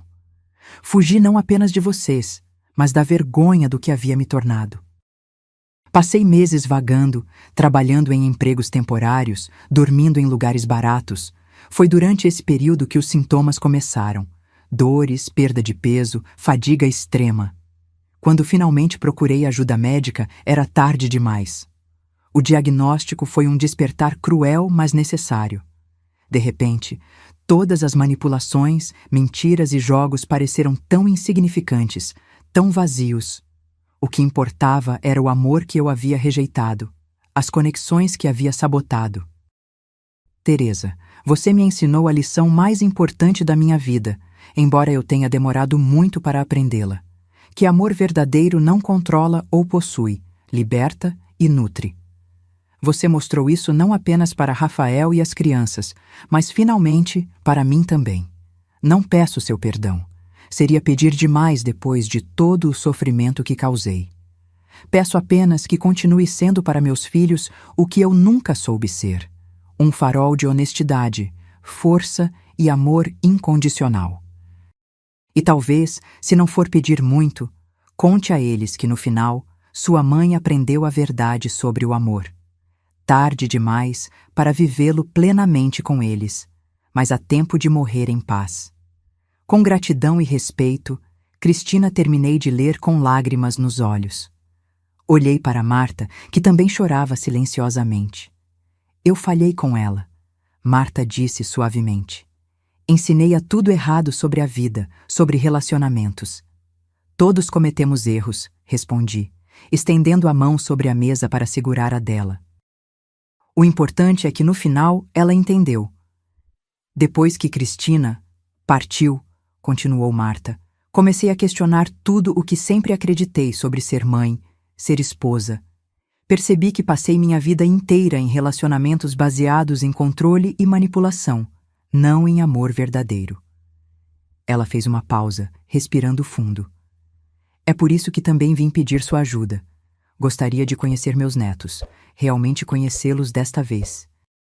Não como a outra avó que compete por atenção ou os mima para compensar ausências, mas como alguém que quer fazer parte da vida deles de forma saudável.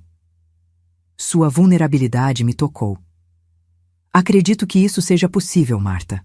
As crianças precisam de toda a família que puderem ter, desde que seja baseada em honestidade.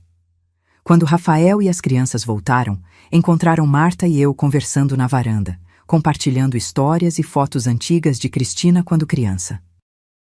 Houve um momento inicial de tensão. As crianças associavam a avó materna às mesmas manipulações da mãe, mas Rafael, mostrando a nova sabedoria emocional que havia desenvolvido, incentivou-os a darem uma chance. As pessoas podem mudar, ele lembrou-os gentilmente.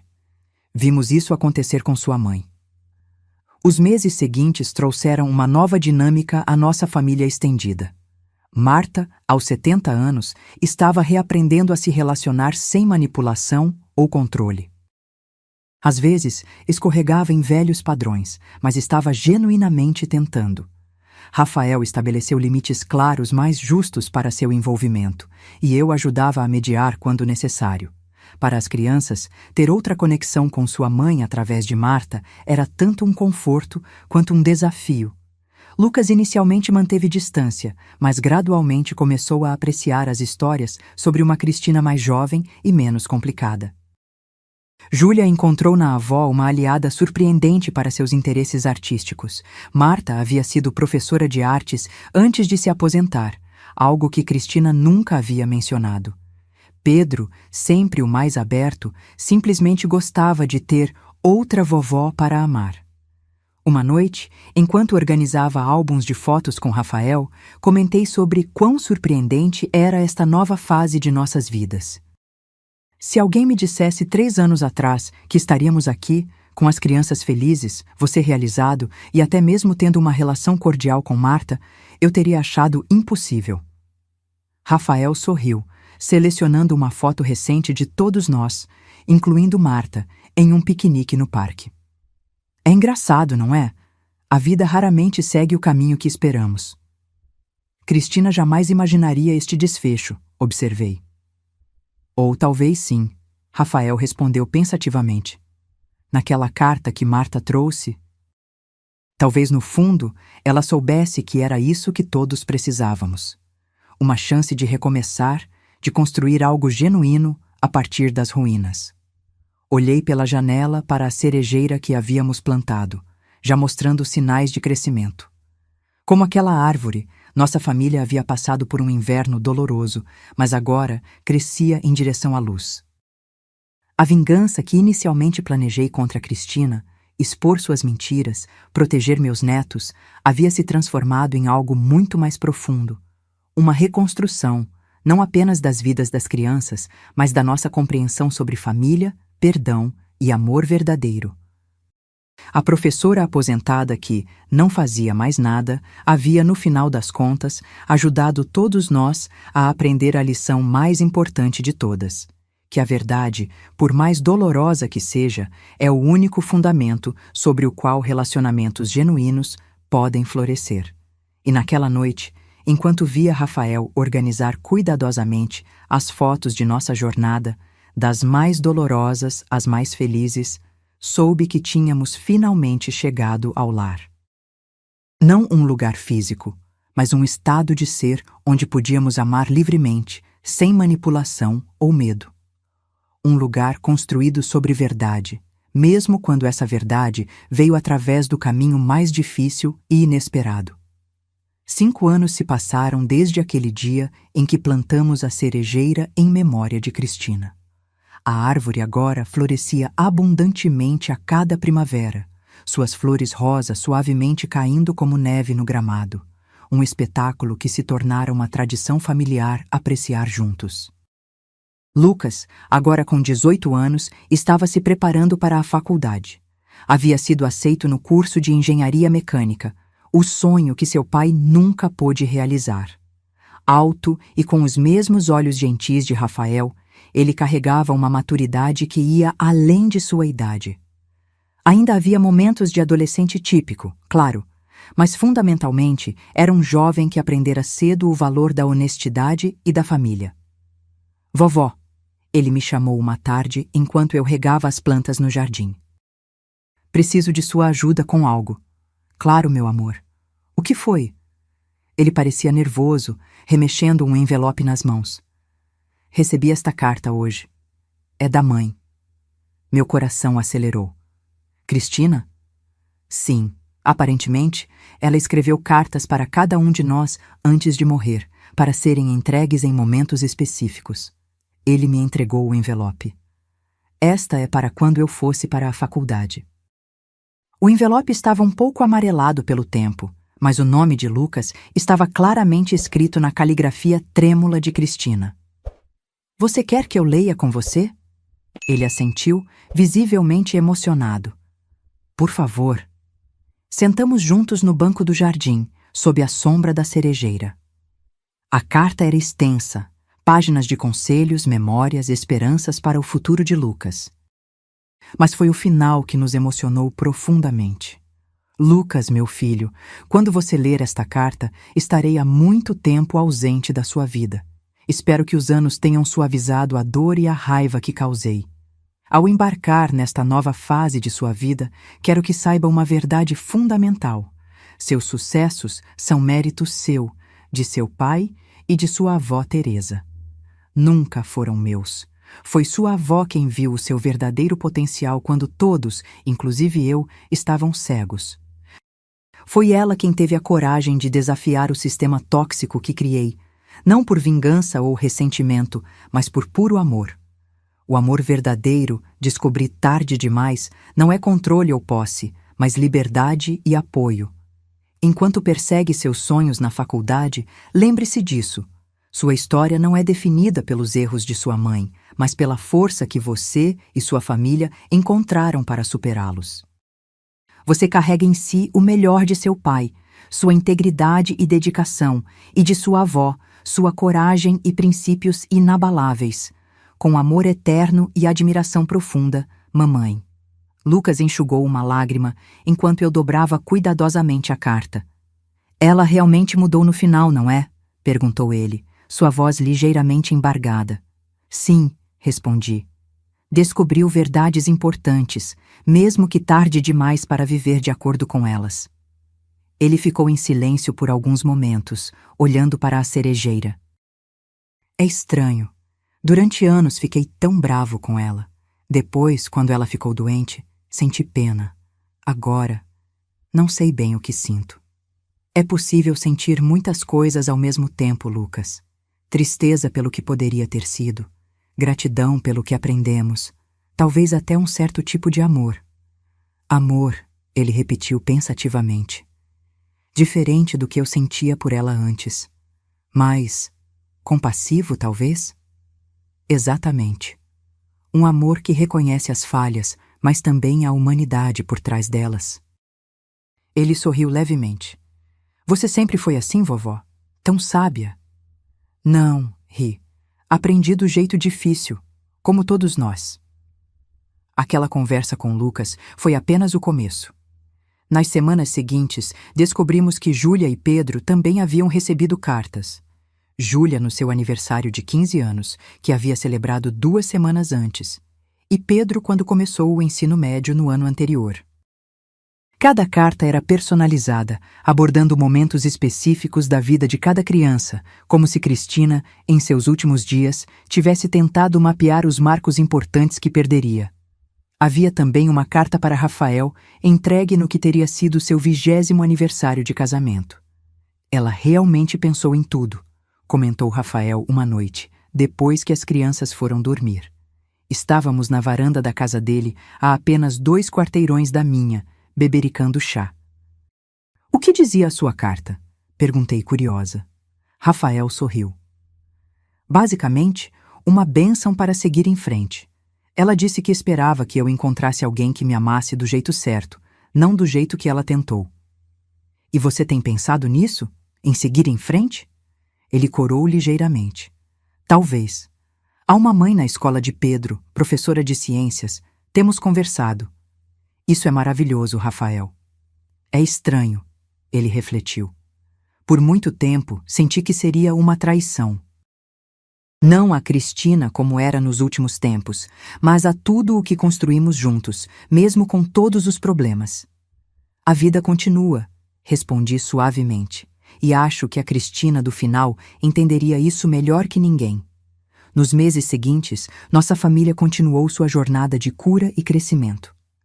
Lucas partiu para a faculdade, mas voltava todos os fins de semana, trazendo histórias entusiasmadas sobre seus estudos. Júlia, agora com 17 anos, estava se preparando para uma exposição de arte na escola. Seus quadros, surpreendentemente maduros, frequentemente exploravam temas de transformação e renascimento. Pedro, aos 14, havia se tornado um ávido jogador de xadrez, competindo em torneios estaduais com um talento que impressionava a todos.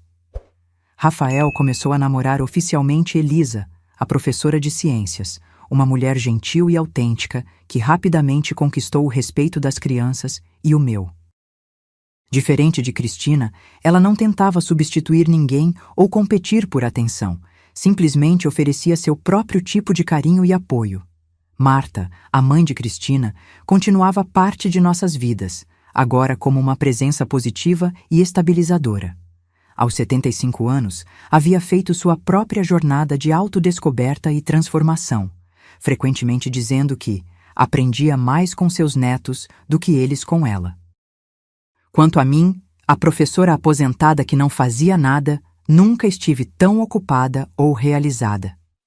Meu pequeno centro educacional havia crescido para atender mais de 30 crianças com necessidades especiais de aprendizagem.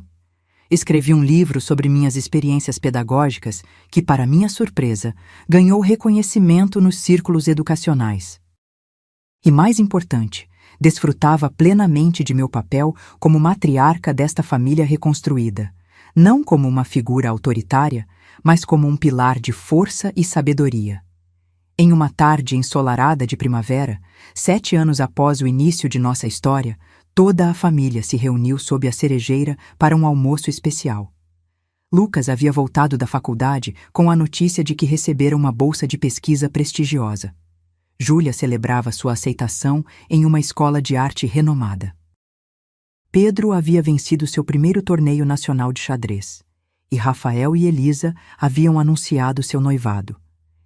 Enquanto observava todos reunidos na grande mesa de jardim, conversando, rindo, compartilhando histórias, senti uma profunda sensação de completude. O caminho até ali havia sido tortuoso e muitas vezes doloroso, mas cada desvio e obstáculo nos trouxera exatamente onde precisávamos estar. "No que está pensando, vovó?"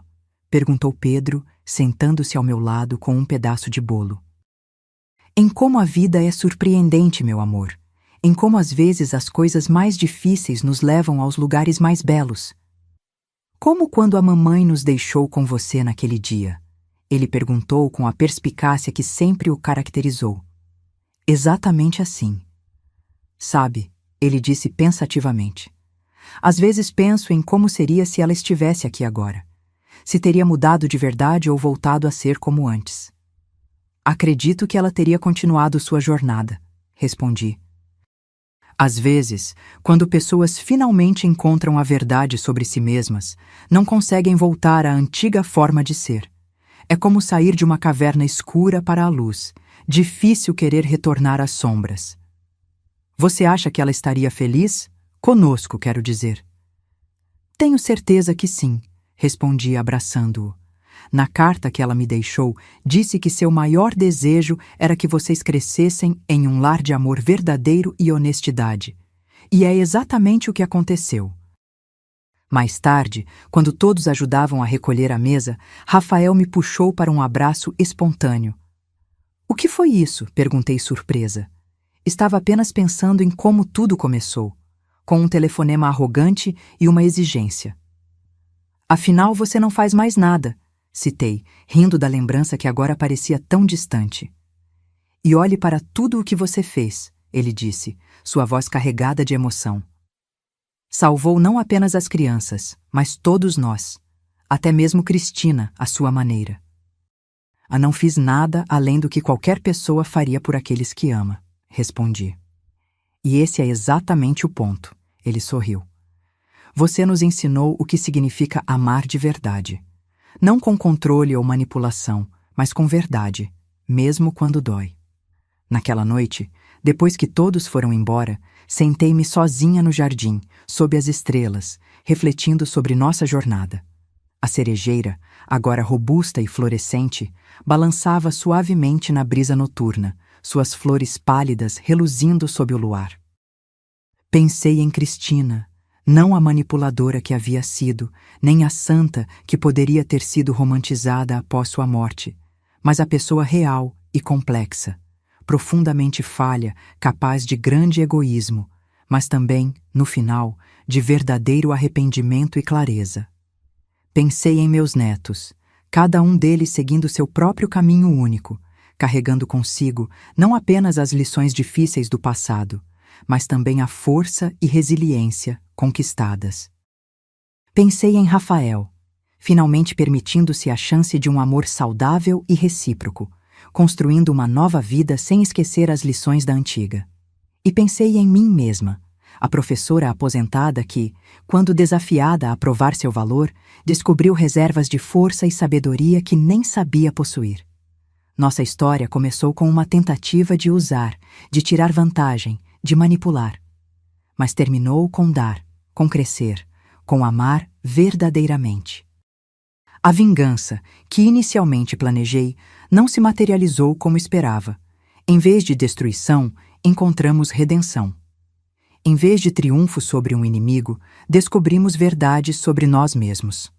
A lição final percebi enquanto observava uma pétala de cerejeira cair suavemente sobre minha mão.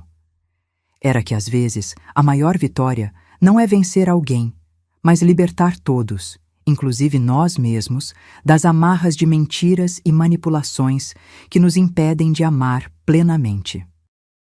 E essa talvez tenha sido a vingança mais doce de todas, transformar um ato de egoísmo em uma jornada de amor que continuaria a florescer por gerações, assim como a cerejeira que agora guardava nossa história em suas raízes, tronco e flores. Agora, se você gostou dessa história, clica em se inscrever e me diz nos comentários qual parte te deixou de queixo caído. Ah, e não esqueça de se tornar membro para ter acesso a vídeos exclusivos que não posto aqui. Te espero lá.